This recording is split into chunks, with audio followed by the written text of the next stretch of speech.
কানাডায় আনন্দ উচ্ছ্বাস আর বর্ণিল আয়োজনে পর্দা নামল অষ্টম টরন্টো মাল্টিকালচারাল ফিল্ম ফেস্টিভ্যালের।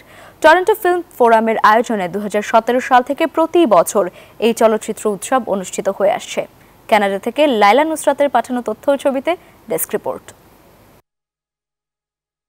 কানাডার টরন্টোতে আনন্দ উচ্ছ্বাস আর বর্ণিল আয়োজনে পর্দা নামল অষ্টম টরন্টো মাল্টিকালচারাল ফিল্ম ফেস্টিভ্যালের। টরন্টো ফিল্ম ফোরামের আয়োজনে 2017 সাল থেকে প্রতি বছর হয়ে আসছে এই চলচ্চিত্র উৎসব।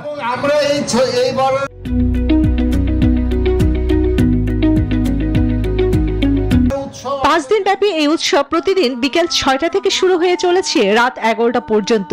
এবারের আসরটি উৎসর্গ করা হয় ভারতীয় উপমহাদেশের প্রখ্যাত চলচ্চিত্র নির্মাতা ঋত্বিক ঘটকের জন্ম শতবার্ষিকীতে। উদ্বোধন করেন ঋত্বিক ঘটকের ভাতিজি রীনা চক্রবর্তী, যিনি দীর্ঘ প্রায় 5 দশক যুক্তরাষ্ট্র ও কানাডার শিক্ষকতায় যুক্ত ছিলেন। টরন্টো ফিল্ম ফোরাম যেন তার ভিত্তি এটাই স্থাপন করছে। আমার অনেক ধন্যবাদ টরন্টো ফিল্ম ফোরামকে। স্বাগত বক্তব্য রাখেন টরন্টো ফিল্ম ফোরামের সাধারণ সম্পাদক ও উৎসবের সমন্বয়ক মনিস রফিক, আর সমাপনী বক্তব্য দেন টরন্টো ফিল্ম ফোরামের সভাপতি এবং এবারের উৎসবের পরিচালক এনায়েত করিম বাবুল। চলচ্চিত্র উৎসবে 26টি দেশের 44টি চলচ্চিত্র প্রদর্শিত হয়, আর জমা পড়েছিল 122টি দেশ থেকে প্রায় 4000 চলচ্চিত্র। Desk report, news 24।